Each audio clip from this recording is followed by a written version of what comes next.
Bueno, amigos y amigas del canal, ¿cómo les va? Bienvenidos, bienvenidas una vez más acá justamente al canal. Hoy un video totalmente distinto. Hemos transitado a lo largo de toda la Copa América, de las eliminatorias rumbo al Mundial de Qatar 2022, un montón de videos hablando de todas las selecciones del fútbol sudamericano. Por supuesto que Bolivia no está exento de todo esto que estamos comentando. Yo me he aventurado a decir en más de una oportunidad, y ahora lo vamos a hacer partícipe a Juan Carlos, que está muy gentilmente con nosotros acompañándonos en esta oportunidad, que es una de esas elecciones que te da la sensación, y lo digo con mucho respeto de por medio, que no da los pasos al frente que quizá dan otras elecciones a lo largo del tiempo. Pero qué mejor que él, preparado si los hay, conocedor si los hay de su propia selección, para empezar a desatar y a responder algunas de las preguntas que acá como futboleros, como argentinos en concreto, pero futboleros por sobre todas las cosas, podemos llegar a tener acerca de esta selección. Juan Carlos, bienvenido, gracias por estar, esperemos que te sientas cómodo. El marco ya lo sabes, la selección de Bolivia, y me parece que vos sos el invitado perfecto para hablar de este tema. ¿Cómo estás? ¿Todo bien? Hola Agustín, buenas noches, todo bien, excelente. Excelente de lo personal y bastante triste, decepcionado y preocupado por lo que le pasa a mi país, ¿no? Definitivamente, no solamente en el fútbol, sino en el ámbito deportivo en general, no damos la talla, estamos cada vez más lejos, pero bueno, justamente esta charla es para ir indagando un poco más y que ustedes puedan conocer los que están detrás de esta pantalla. ¿Qué es lo que sucede con el fútbol boliviano? ¿Por qué, a pesar de estar en el corazón de Conmebol, no rendimos en lo absoluto para nada bien comparativamente con los demás? ¿Por qué damos, si querés, tanta lástima, tanta pena? ¿Y cómo es que otros que tienen quizá una realidad económica más conflictiva, una realidad social y política más dificultosa que la nosotros tenemos, tienen resultados? ¿Qué es lo que sucede, no? Así que, sin más preámbulo, toda tuya, Agustín. Vos sabés que yo te vi en TikTok para empezar hablando de estos temas y casi que, por supuesto, sin conocernos todavía, fuiste respondiendo algunas de las preguntas que yo tenía. Porque yo te soy sincero y pido disculpas si suena un poco fuerte con mi análisis. Yo veo que otras selecciones del fútbol sudamericano, con sus limitaciones futbolísticas, de infraestructura, de administración y demás, yo noto que van dando pequeños pasitos hacia adelante, más allá de algún resultado deportivo, que yo creo que eso es circunstancial, porque tendrán mejores y peores momentos. Y a Bolivia, en líneas generales, me cuesta encontrarle esos pasitos hacia adelante en los últimos largos años. Ahora te voy a hacer algunas preguntas, pero en líneas generales, ¿qué concepto tenés de esto que pasa con Bolivia? O por lo menos me interesa saber si vos coincidís con este primer diagnóstico. Mira, lo que sucede es que está un poquito errado. En realidad no es que estamos paralizados y que no Sí, estamos avanzando mucho, estamos yendo para atrás. Es cada vez peor lo que nosotros estamos viviendo acá. En lugar de, mira, te lo planteo desde distintos puntos de vista, pero enfoquémonos en uno en particular. El nivel conceptual, la capacidad de los profesionales, tanto de la gestión deportiva como de la formación y de los entrenadores, ha venido decreciendo, curiosamente. Yo no sabía que se podía, pero antes vos te encontrabas con profesionales que medio entendían de esta situación. Hoy en día, al menos los que dirigen y los que tienen el poder y la toma de decisión, eh, están muy poco preparados. Además, te diría que son muy empíricos.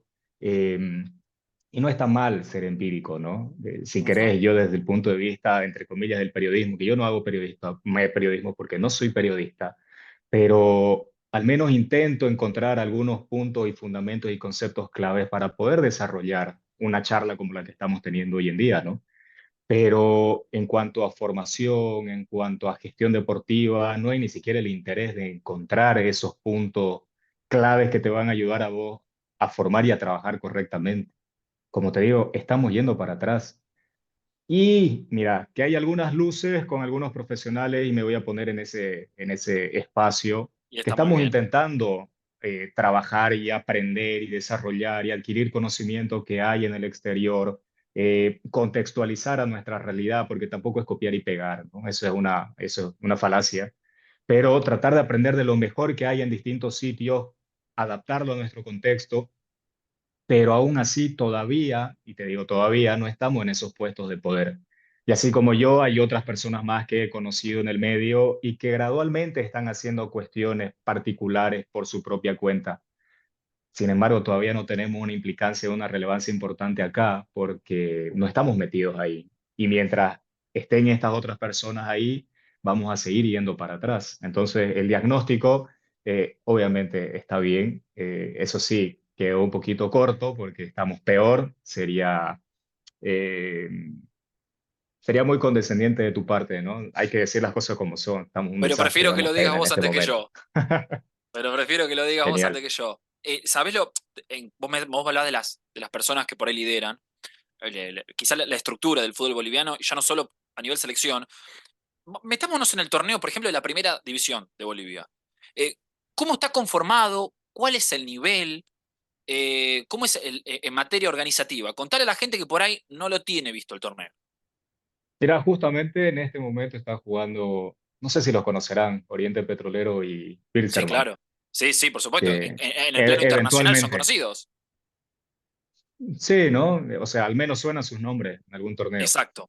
Eh, Mira, la configuración del torneo acá es bastante particular porque no es como un torneo sistemático y no Ok. hay como que torneos similares un año con otro. Todo el tiempo cambian. Es como que todo el año están improvisando, tratando de encontrar, no sé si el mejor torneo o quizá el que más rédito les dé, pero es una experimentación total todo el tiempo. Este año, bueno, a ver, el año, para hacer una comparación, el año Sí. pasado hubo un solo torneo que duró todo el año, ¿ya? Y Ok. se jugaba cada fines de semana y más. Y hasta ahí, genial. Este año está algo parecido, sin embargo, pusieron otro torneo a la mitad que te empezaba a dar ciertos puntos para sumar en la tabla general y también para luchar por el descenso. En otros años te dividían clausura, apertura, perdón, apertura, clausura, como usualmente lo conocemos, al menos en Sí. Latinoamérica pasa Sí, así sí. mucho, ¿no? Yo sé que en Argentina también sucedía. Eh, Ah, por ejemplo, hubo un torneo, entre comillas, Copa Bolivia, que se iba a jugar, al final no pasó nada. Eso fue el año pasado. Eh, y así, o sea, es como que cada año tenés que estar atento al noticiero y esperar a cómo se va a jugar. Eso en cuanto a la configuración, ¿no? O sea, es que eso, Y hay hay tantos... muchas similitudes.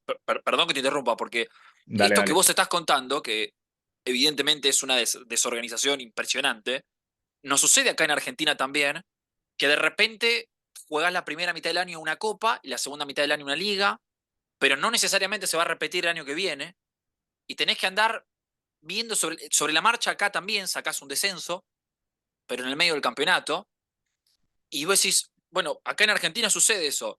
Sin embargo, después nuestros jugadores argentinos dan el salto a Europa y evidentemente, y sobre todo en los últimos años, Argentina triunfó a nivel selecciones. Vemos, ¿qué quiero decir? Podemos comparar algunos de estos problemas que vos estás marcando a nivel local, pero evidentemente también aparte de esto que debes estar marcando vos, Bolivia tiene alguna falencia en otro aspecto. No sé, la competitividad, por ejemplo. Claro, ahí al segundo punto. De por sí hay una desorganización total. Ahora, nuestro torneo es malo.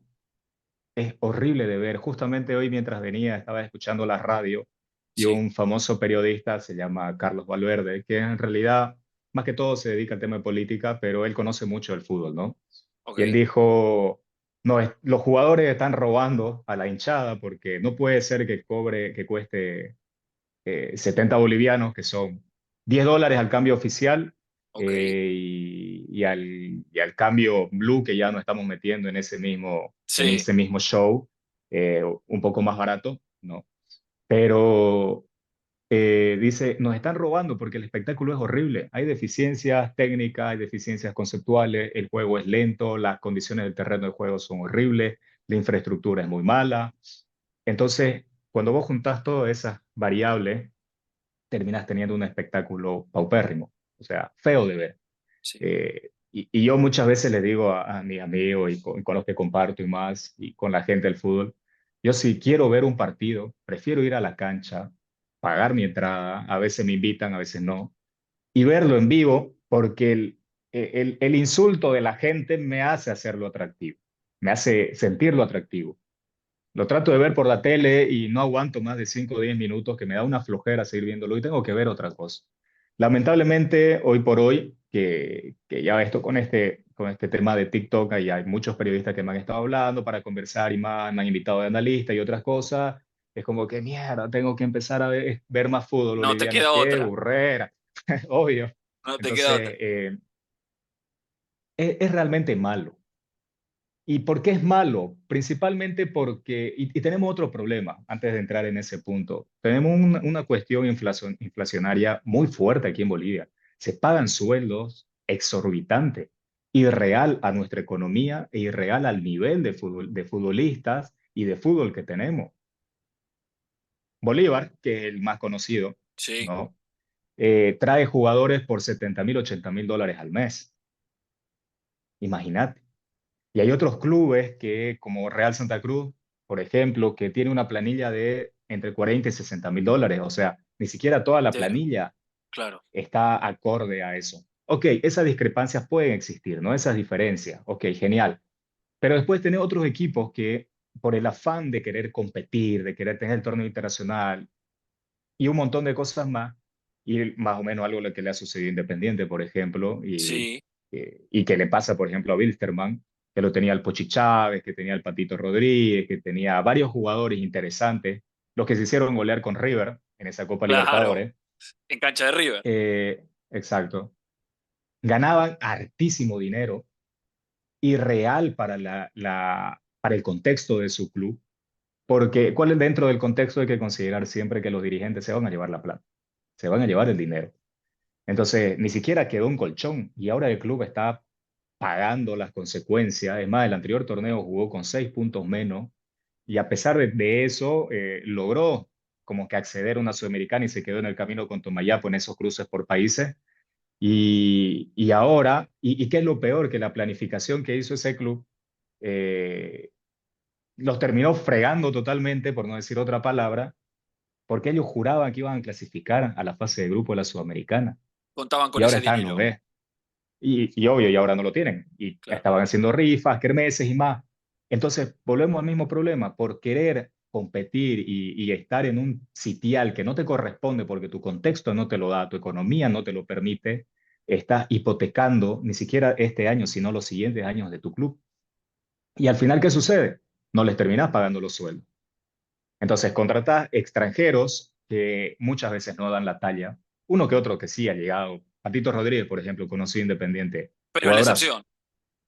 Sí, pero después no hay más. Entonces, y cobran altísimo dinero.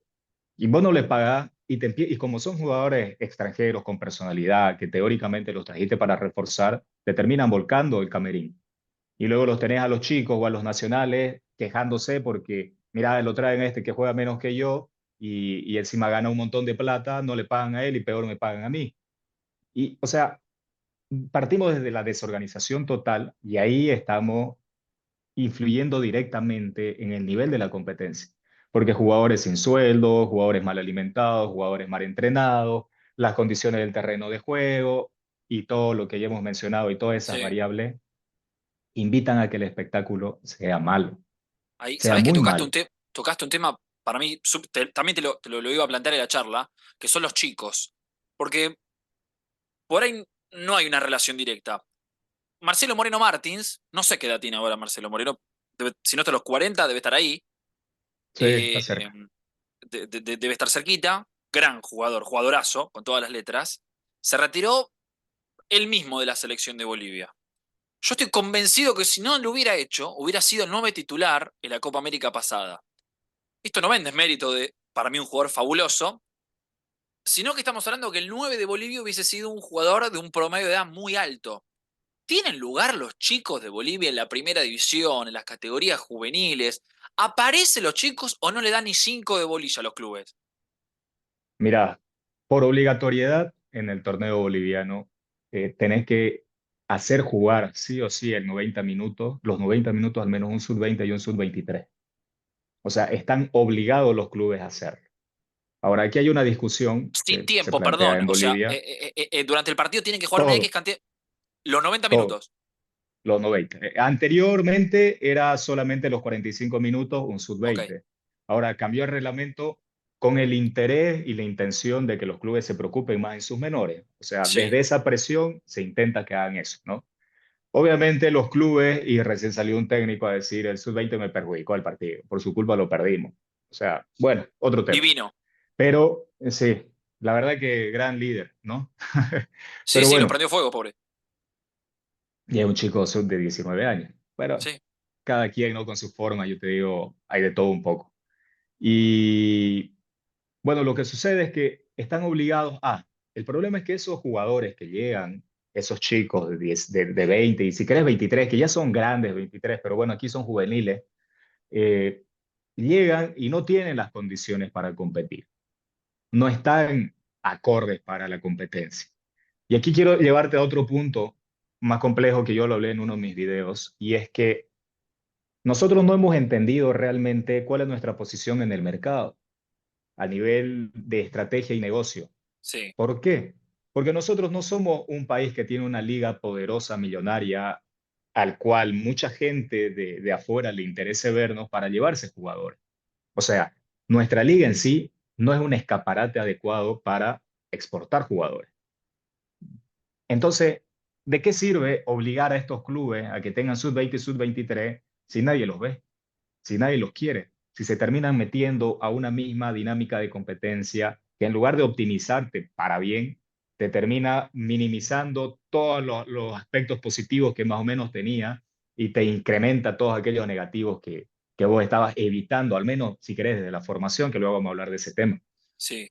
Y ahí, eh, como vos no entendés realmente cuál es tu negocio, cómo vender jugadores, terminás quemando a todos los chicos, a todos estos jóvenes que hay talento. El problema es que no se terminan de formar bien, pero Pero supongamos que aparezca alguno bueno. hay talento en Bolivia. Parecen jugadores, no te digo que van a ganar el Balón de Oro, pero jugadores que vos decís, me parece un futbolista interesante. Hasta los 12, 13 años hay chicos demasiado buenos, pero buenos, buenos de verdad, que vos lo ¿Y mirás después y qué decís, pasa? wow. Y la estructura de formación es desastrosa, no se forma bien. Entonces, pongamos el ejemplo de que aparece un Cuasi Messi que Sí. tiene todas las características para ser un gran jugador, un gran proyecto de jugador. Llega a primera división y no va a pasar mucho y nadie lo va a ver. Lo más curioso es que es tan mal que los del exterior se fijan en los extranjeros que nosotros contratamos y se llevan a los extranjeros. O sea, hay clubes del Medio Oriente que pagaron por 3 jugadores más o menos casi $1 millón a Always Ready Sí, por llevarse dominicanos, por 3 dominicanos y por 2 dominicanos y un haitiano, imagínate. pero ningún O sea, boliviano. no, ni cerca. O sea, está más cerca de irse jugadores de Centroamérica que no tienen tradición futbolística, que están en No. CONCACAF y sabemos lo que es CONCACAF, que no compiten a gran nivel. Eh, es más, perdón, no es Costa Rica, es República Dominicana, peor Sí, aún. mirá. Pero no sé si me confundí, pero bueno, República Dominicana y Haití. O sea, tienen teóricamente mejor espalda en el mercado internacional que nosotros los bolivianos. Eso es porque nuestra estructura de formación es deficiente, es pésima. Entonces, si nosotros sabemos que aquí en Bolivia tenemos chicos, y esto es una cuestión ya, una hipótesis, ¿no? Un Sí, planteamiento que yo hago. Si nosotros tenemos jugadores que hasta los 12, 13 años tienen muchísimas condiciones, y te voy a poner un ejemplo. Hay un niño que todo el mundo en Santa Cruz lo conoce, ya le dicen Torito, se llama Erlan Paz. Es un niño de 8 años que todo el mundo lo conoció cuando tenía 6. Y es un chico que tiene la capacidad de controlar, de pasar con ambos perfiles, de rematar con ambos perfiles, de sacarse jugadores de ambos lados, compite en categorías más grandes, conduce el balón en máxima velocidad, tiene una lectura de juego superior al resto, porque él se da cuenta en qué posición, en qué zona de la cancha está parado y sin necesidad de controlar ve con una simple golpe de vista, se da cuenta que el arquero está más adelantado y aprovechándose de la virtud física que tiene, remata y hace goles. En todos los torneos es goleador, tiene unas capacidades extraordinarias para jugar. Ese niño realmente, y todos los profes que al menos compartimos y vemos fútbol infantil, decimos, ese chico nació para ser futbolista. Ahora la cuestión es, ¿dónde va a ir? ¿Dónde va a terminar de formarse? Entonces, si nosotros nos ponemos en el escenario de que tenemos entre 12, 13 años como máximo chicos que tienen talento suficiente o las capacidades técnicas y relativamente cierto conocimiento del juego, que eso se pule más adelante en el fútbol juvenil, ¿por qué lo seguimos teniendo acá? ¿Por qué no buscamos otras herramientas que nos permitan a nosotros poder exportar esos jugadores? Yo sé que es muy difícil con esta cuestión de FIFA y del registro de jugadores menores de edad a nivel internacional, etcétera, pero hay que encontrar alguna forma de hacerlo. ¿Y les Porque si esos interesa encontrar una chicos, forma? no, Ah, pero es que, mira, yo no sé si no les interesa o es que no saben lo que van a hacer. Y yo tengo esa disyuntiva todo el tiempo. O es que no saben o es que no quieren. Porque muchas veces escucho de que hay ideas, de que quieren, que te plantean un montón de cosas, ¿no? Pero no sucede. Es como que se queda simplemente en el lienzo y de ahí nunca más pasó a la acción. Se quedó en en un lindo cuento y no fue para más. Entonces, te vas dando cuenta ya de que hay una pésima organización estructural de competencia. Y hemos hablado sobre el fútbol profesional, ¿no? Que la mala organización de formación, que lo hemos tocado de manera muy superficial, no te permite que estos chicos que tienen mucho talento lleguen a explotar en esa etapa juvenil entre los 3 y los 17, 18 años.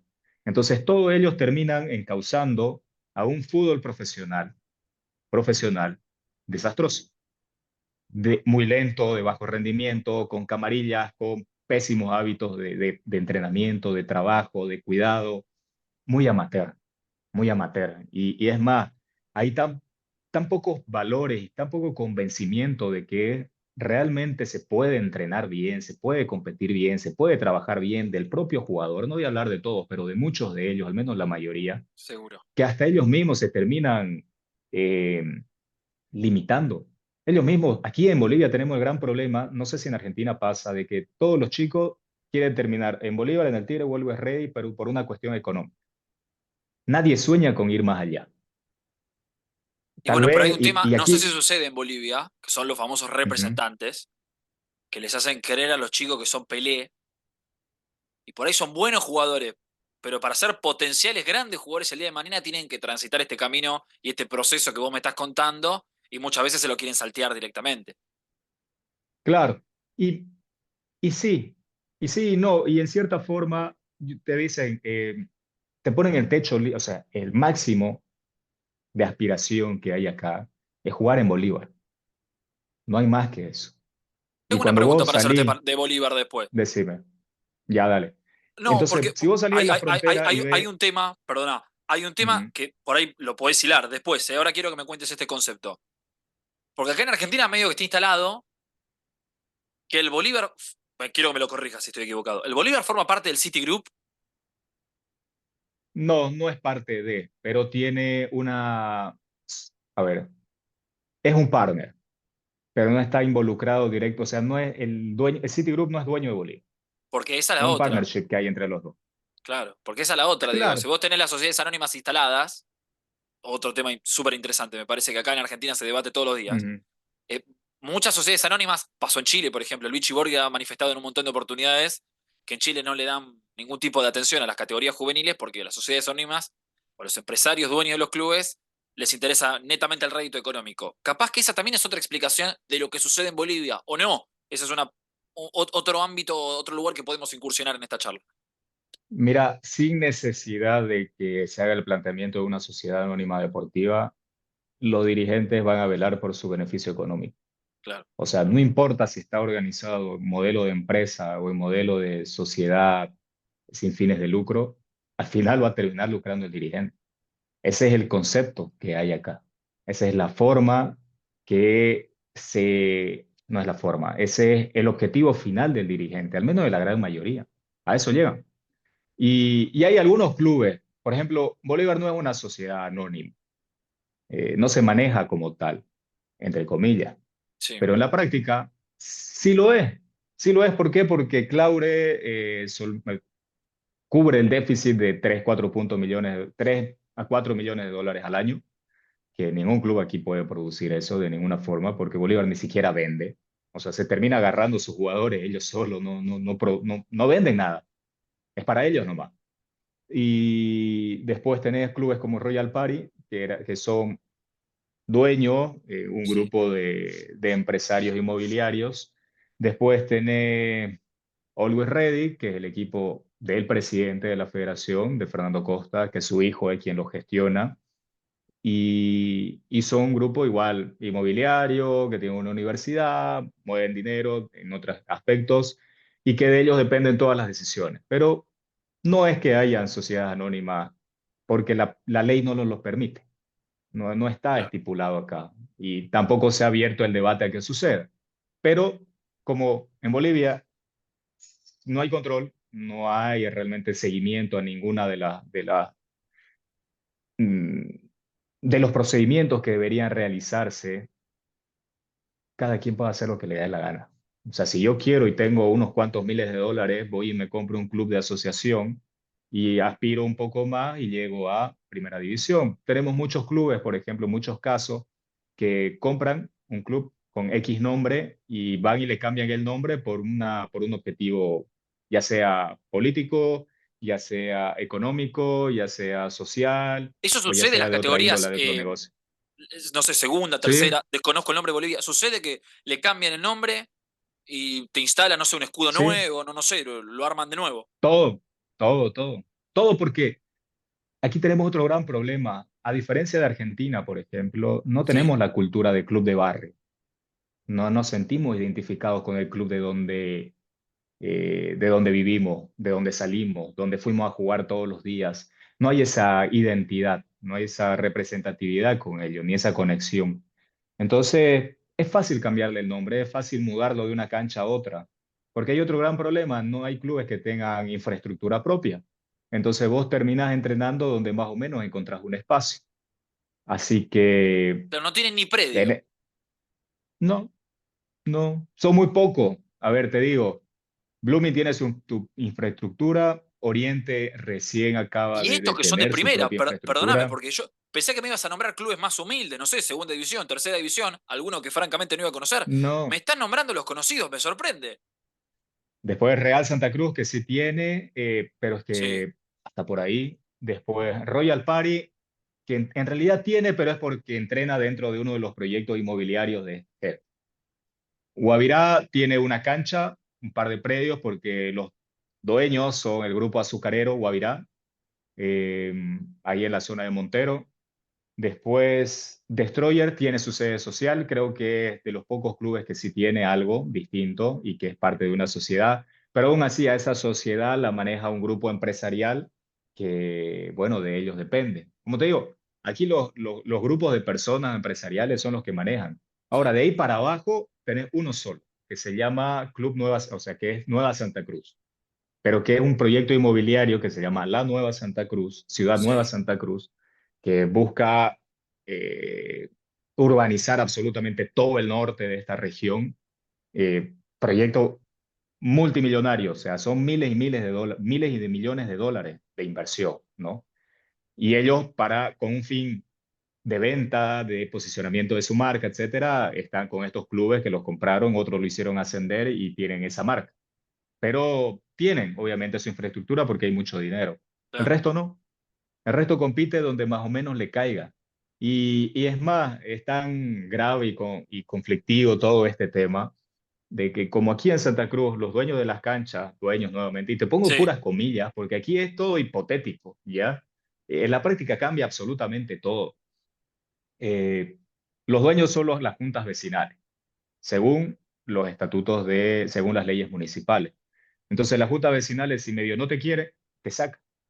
Y ahí lo ves a clubes de primera A, que sería el que está a un paso de subir a primera división, ok. desde primera B, de ascenso y de ahí menores y más, peleándose por las canchas municipales, porque no hay donde más entrenen, porque no tienen propio predio para poder realizar todas sus actividades.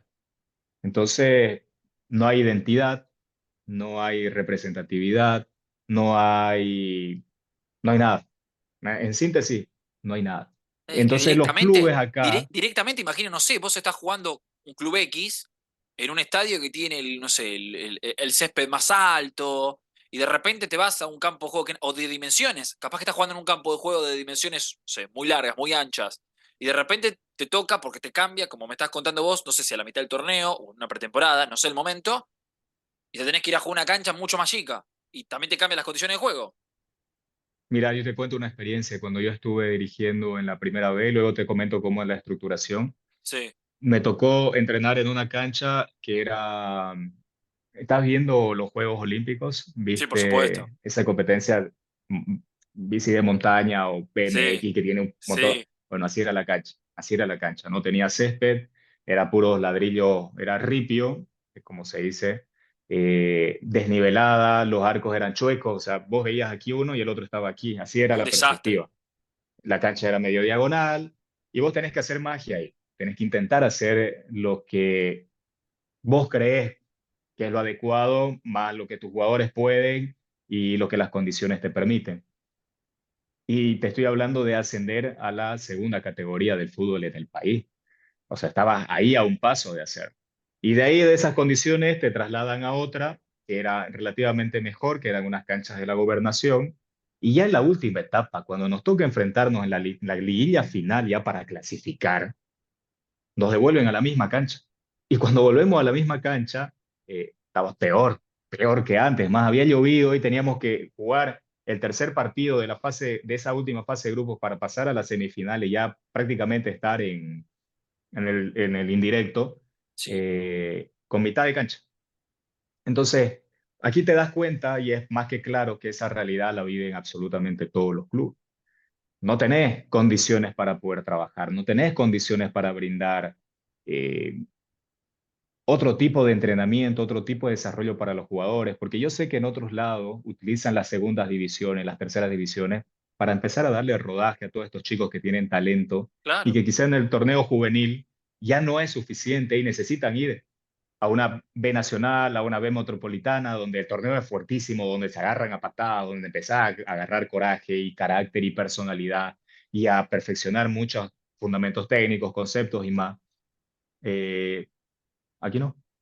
Aquí no lo puedes utilizar de esa forma, a pesar de que te obligan por reglamento, pero tampoco es que nadie los vea. Nadie los ve, nadie viene a visualizar a esos chicos. Entonces, uno termina llegando a ser profesional por obra y gracia del Espíritu Santo, por muchas cosas, porque tuvo suerte, porque tuvo un buen representante, porque tienes el padre, algún amigo dirigente, porque muchas cosas, pero por meritocracia son muy pocos. Entonces, si cualquiera puede llegar al fútbol profesional, de cualquier forma, sin mérito alguno, hay muchos chicos que, por ejemplo, les empezó a gustar recién el fútbol 14, 15 años y medio que a algo le hace y medio que algún dirigente lo ve y medio que es conocido de alguien y hay una cuestión, un claro. impulso procesal, como dicen los abogados, Sí. terminas llegando a primera división. Y luego, si tenés un buen representante y tenés un montón de cosas que te salen bien, porque sabes moverte, porque sos, no sé, pues, un genio para hacer networking y tener una red de contactos interesante, llegás a la selección. Entonces, vos decís, mierda, qué país de mierda. Realmente, qué mal está todo. Y sí, O porque sea, toda la el estructura, proceso está totalmente alterado hasta llegar hasta ahí. es que no hay, o sea, obviamente está Claro, alterado. El procedimiento, porque proceso no es, proceso sería sistemático.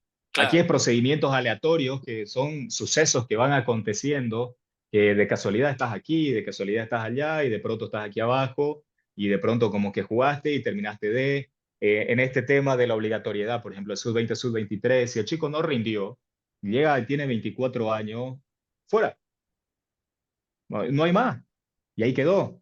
No hay tampoco planes para los jugadores, a futuro de, mira, yo te contrato porque tengo pensado hacer esto con vos y en algún momento, por último, sabes que hasta no me molestaría que los clubes tengan objetivos económicos, como no tienen hinchada, o sea, como que a poca gente le da igual lo que, o a muy poca gente le interesa y al resto le da igual lo que pase con el club, porque hay clubes que aquí desaparecen de la noche a la mañana. Puta, al menos enfócate en lo económico. Y si vos te vas a enfocar en lo económico, lógicamente no vas a querer perder dinero. Nadie quiere perder dinero. No. Entonces, al menos ahí te vas a preocupar de armar una estructura empresarial, si querés, y a partir de ahí proyectar a ese chico o a esos jugadores para, ok, de esta forma nos vamos a mover y vas a ir llegando a otros sitios porque a partir de ahí a generar recursos. Y al final del día, si vos lo empezás a ver también con una lógica de hago esto y de paso busco un rendimiento deportivo o un nivel de competencia ideal, voy a terminar exportando jugadores, y ya vuelvo al punto inicial, a mercados, si querés, emergentes, que al menos te muevan dinero y que le den otro tipo de entrenamiento, otro tipo de competencia, otro tipo de nutrición, que le generen otro tipo de hábitos, que lo saque de este contexto tan malo que tenemos ahora y que eventualmente en el tiempo ellos puedan abrirse cancha ya, pueda abrirle espacio a otros bolivianos y gradualmente ir escalando en el mercado internacional, como le ha sucedido a los jugadores ecuatorianos, a los colombianos y etcétera. O sea, vos ahora ves colombianos por distintas partes del mundo, en distintas categorías y en distintas ligas. Y lo mismo ecuatorianos, por distintas características y más, por lo que Sí. querrás. Y ellos te van abriendo puertas en otros lados. Los bolivianos no. O sea, no hay nadie que nos abra puertas en ningún sitio porque lo poco que puede llegar allá no llega por mérito, llega por otras cuestiones particulares que están alejadas del rendimiento deportivo. Y al final del día, volvés a decir, puta, ¿y Bolivia cómo va a ser algún día para salir de esta situación? O sea, su liga es mala, los jugadores llegan a la liga de manera dudosa, no tienen un plan para exportar jugadores, forman mal. Los pocos chicos talentosos que tienen se terminan desperdiciando en el camino y abandonan el fútbol a los 14, 15 años. El fútbol lo ve muy poca gente. Encima se pagan sueldos extraordinarios. No alcanza para pagar sueldo. Te terminan haciendo huelga. Te amenazan. Pasamos el limpio. ¿Cómo es la estructura del fútbol, digamos? ¿Está? La primera división, con todas sus falencias que estás comentando, las divisiones de más abajo, con más falencias aún seguramente, pero ¿cómo está estructurado, digamos, por categorías? Mira, hay una división profesional que son 16 equipos, donde están Bolívar, Stronger, Ready, que es la máxima categoría. De ahí hay hay como una brecha, como un puente, hay como un río. Y ahí imaginemos que hay un Sí, río ahí. Pasado el río está la primera A, que sería la primera A, que la primera de honor que se llama aquí, que sería la máxima categoría por cada departamento. Ustedes allá tienen provincia, nosotros aquí tenemos departamento. sí, Entonces tenemos una primera A por cada departamento, que son 9, tenemos 9 primera A. De ahí para abajo, las primera B, todos tienen su primera B, tenemos la primera de ascenso, la segunda de ascenso, la tercera de ascenso. Todas esas configuran lo que es la parte del fútbol amateur y más abajo de todo, lógicamente, viene el fútbol infantil, las divisiones inferiores, ¿no? Entonces tenés divisiones inferiores, tenés tercera de ascenso, segunda de ascenso, primera de ascenso, primera B, primera A.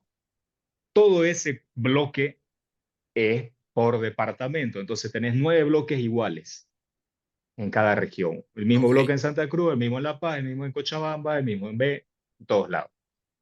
Y de ahí te comenté que había un río Sí, antes de llegar al fútbol profesional.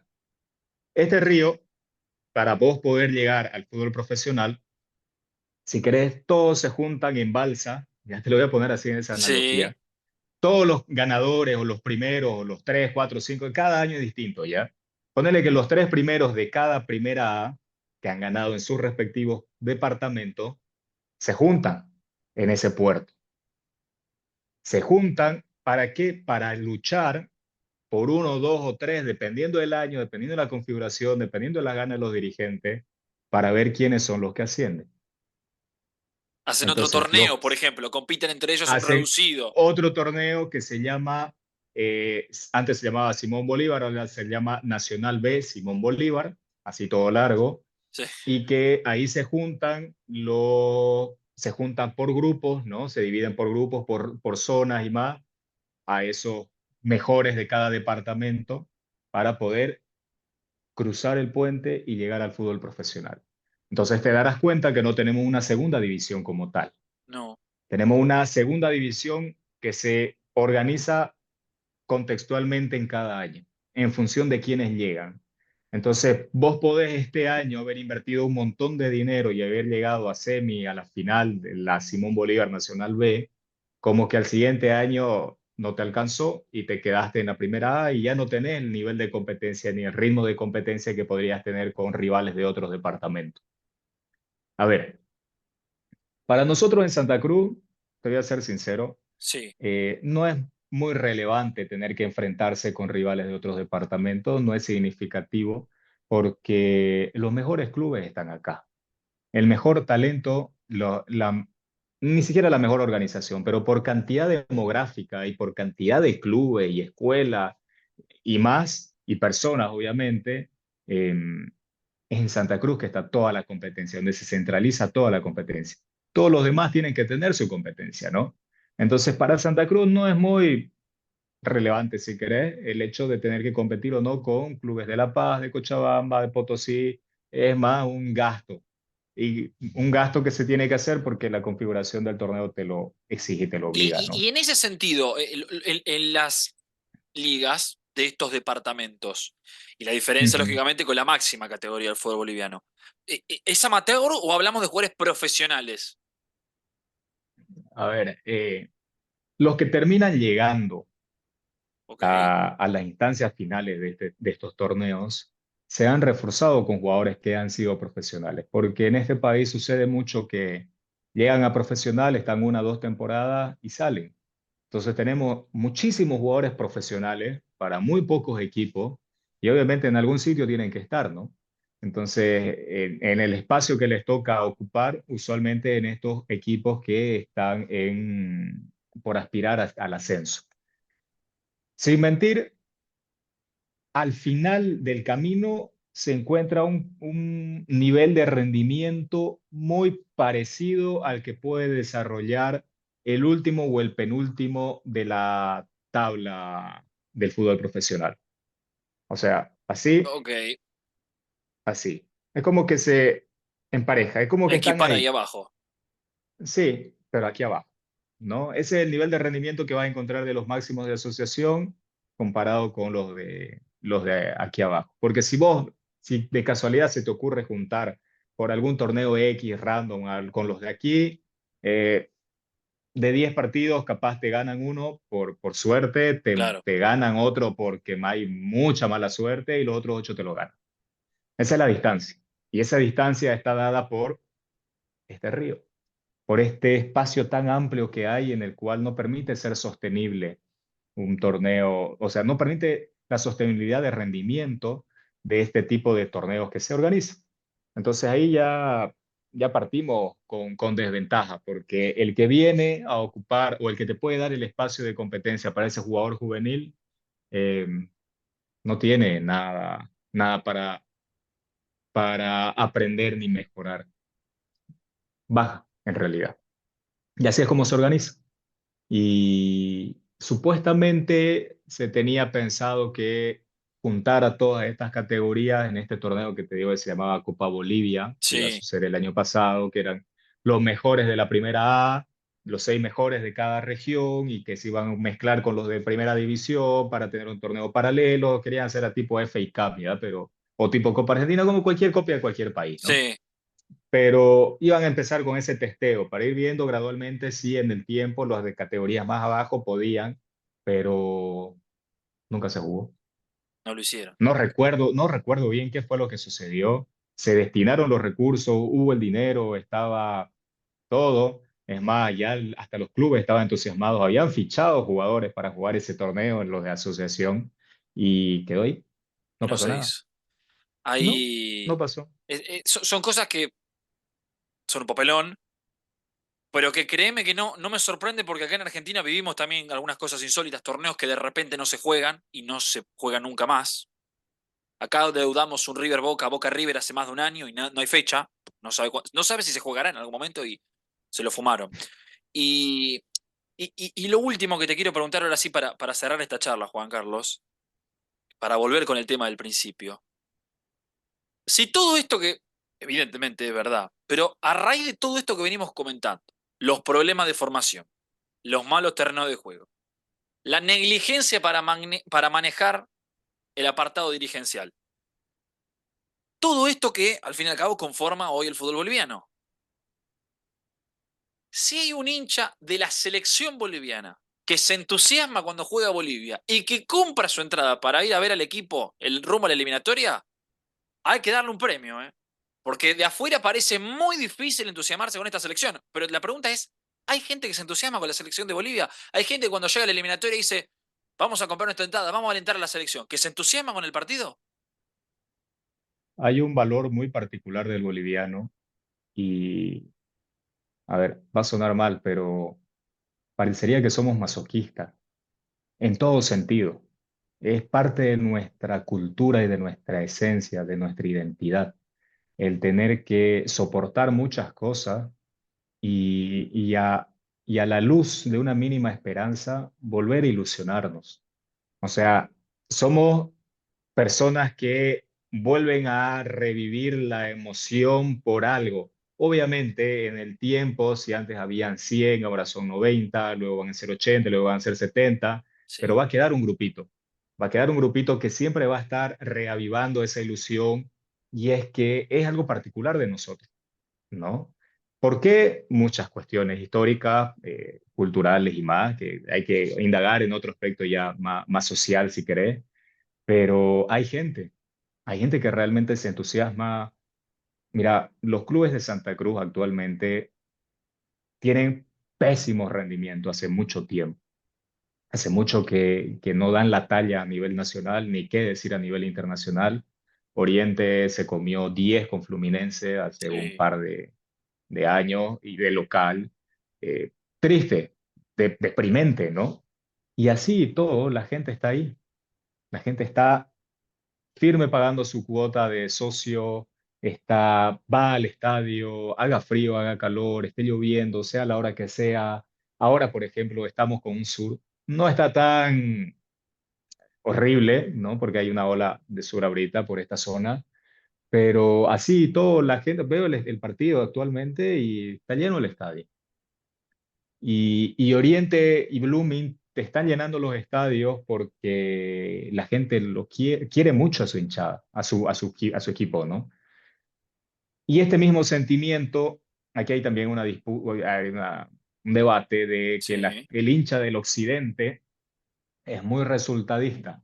Es como que se han acostumbrado, voy a poner entre comillas, a que Bolívar, el Tigre, ganen siempre los torneos locales y es como que la selección boliviana pierde y no sienten mucho esa identificación con, ¿no? ¿De qué van? claro. Van, se ilusionan, muchas veces van porque hay un equipo muy bueno que viene a visitarnos, alguna selección muy interesante, pero no hay como ese sentimiento. A pesar de eso, cuando Bolivia sale a otras zonas, por ejemplo, fue a Sucre, fue a Cochabamba, vino aquí a Santa Cruz a jugar un par de amistosos, se llena. Y aquí hay un dicho feo, no me gusta mucho porque yo a los jugadores, mis respetos, porque la verdad llegar a ser jugador profesional aquí en Bolivia y tener que soportar todas las condiciones que soportan y encima aguantar todo lo que le tiran en las redes sociales, la prensa y más, hay que tener coraje para aguantar. Es como ser árbitro más o menos aquí en Bolivia. Sí, Es así, feo, desde todo contexto, ¿no? Y dice, ¿qué vamos a hacer? Son unos troncos, pero son nuestros troncos, ¿no? Ese es el dicho popular que hay. lo querés Y así, así todo, es que igual hay otro dicho, ¿no? Tu marido es, tenés que aguantar, claro. porque, o sea, no dos dan, pero sigue siendo nuestro, ¿no? Un amigo igual me decía, cuando Argentina gana en época de pandemia por después de muchísimo tiempo, 2-1 en 28 La Paz, goles. en el ciclo Scaloni, ¿no? En el Ah, ciclo no, no. Scaloni, Sí, ya sé cuál decís vos. Sí, sí, claro. en el inicio, el 2-1 que lo hizo Sí, Lautaro, si mal no recuerdo, y no me acuerdo quién más, que fue, Correa, creo, si no me falla la creo memoria. que sí, eh, ese día, obviamente, todo el mundo ilusionado porque a Argentina usualmente le costaba la paz, y un amigo me dice, bueno, viejo, tengo que apoyar porque no tengo otra selección, me tocó nacer acá, entonces tengo que hacerlo. Eh, entonces, ¿qué me hace creer a mí de que si en algún momento del tiempo llega a cambiar esta situación de este país, vas a ver a mucha gente yendo a la cancha, ilusionada, a alentar, a apoyar, a comprarse la camiseta?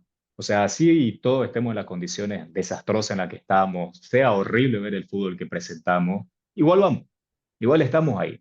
O sea, la gente sí se ilusiona, pero yo creo que en otros sitios probablemente sea más indiferente. Esta es una cuestión muy cultural, ¿no? Ahí nosotros Seguro. vemos en otros países que el estadio no se llena jamás, de ninguna forma, pero aquí al menos las instituciones que tienen hinchas muy fuertes, como Bolívar, como Oriente, como Wilstermann, como Blooming, que pueden estar atravesando, exceptuando Bolívar, ¿no?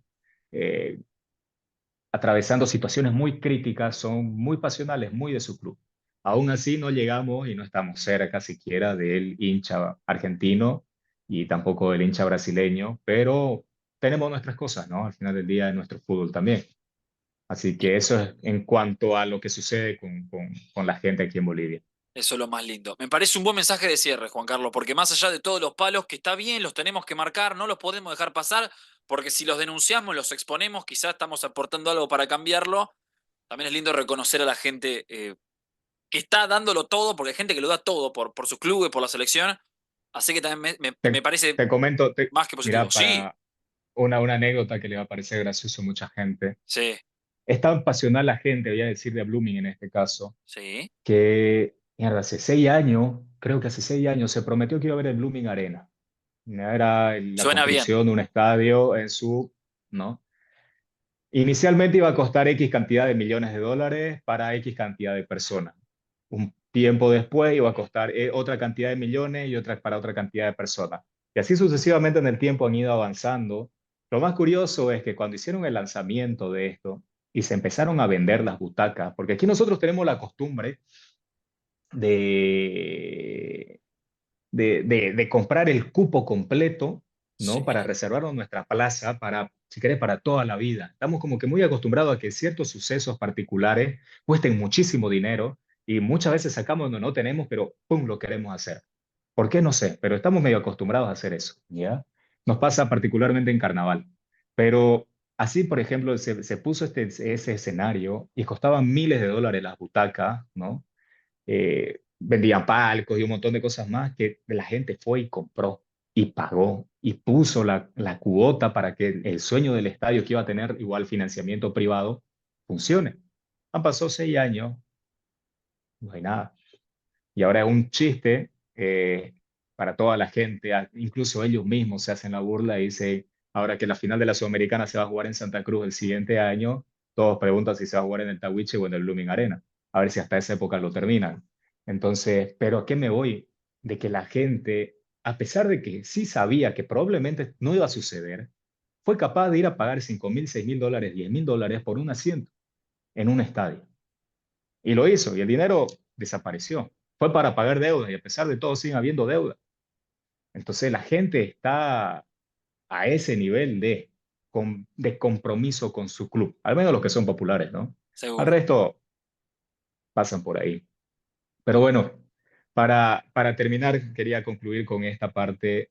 Hay muchísimo para hablar del fútbol boliviano. La verdad que estamos muy mal en distintos aspectos. Todos sabemos, a ver, muchos creen saber qué cosas están mal, pero hay una mala identificación de realmente cuál es el problema, que al final nunca nos damos cuenta dónde es que estamos fallando y todos los planteamientos de soluciones que se hacen terminan siendo superficiales. Es como que no aplican soluciones que realmente puedan reorganizar toda la estructura que está mal para poder cambiar la realidad en la que estamos. Entonces, como te dije al inicio en una de las partes, yo no sé muy bien si es por ignorancia o por incapacidad o porque realmente no lo quieren hacer. No sé muy bien qué es lo que acontece. He conocido dirigentes de todo un poco, a los tres en particular, no le interesa, no saben, no tenían idea que era así. Entonces hay una lectura, un análisis muy malo del fútbol boliviano. Por eso te digo, nunca está mal, porque hay mucha gente que también dice, incluso lo he leído en mis comentarios, hay que dejar de tirar y hay que empezar a proponer. Y obvio, tenés que empezar a proponer, pero ¿cuándo vas a proponer? Cuando vos realmente tengas claro cuál es tu problema. Si tu problema es una cuestión de mercado que no sabes exportar, bueno, empecemos a generar una estrategia que nos permita poder exportar y al menos mejoremos nuestra selección, así como lo que hace Venezuela. Venezuela tiene una selección bastante competitiva Sí, últimamente y tiene una liga deprimente, es deplorable también. su liga. La verdad que y es una situación muy parecida a la de Bolivia. Ok, pero ¿qué hizo Venezuela? Preguntémonos, ¿de qué manera atacaron el problema? ¿Es realmente el mismo problema que nosotros tenemos? Entonces, yo no me voy a cansar de analizar en profundidad qué es lo que le pasa a este fútbol, cuáles son todas las variables que debemos atacar para mejorar, porque si no lo hacemos simplemente es como que no queremos ver porque nos da miedo a qué es lo que vamos a encontrar y al final del día seguimos proponiendo las mismas eh, soluciones absurdas, muchas que son irreales, muchas que no generan ningún cambio, ningún impacto y otras que no eran para lo que se necesitaba. Así que además de proponer, lógicamente, hay que seguir cuestionando hasta que nos demos cuenta cuál es nuestro problema. Así que eso. Si te parece, porque me parece que mejor cierre que este no hay con esta reflexión final, en algún momento hacemos la parte 2, porque estoy seguro que hay más temas para seguir hablando, para seguir debatiendo, exponiendo y denunciando. Gracias por estar, Juan Carlos. No tengo más nada para decirte. La verdad que mil gracias por haber puesto en palabras lo que muchos argentinos estoy convencido que no tenían ni la más remota idea. Sí, la verdad que no somos malos porque queremos, sino porque nos están obligando a hacerlo. Y es Muchas una gracias buena a vos frase. por la oportunidad y vamos a estar conversando mucho más. Hay muchísimo para hablar, hay muchos puntos para tocar y también nos vemos en TikTok y ahí vamos a seguir haciendo cositas. Me encantaría. Un abrazo, gracias. Igualmente, un abrazo. Chao, chao.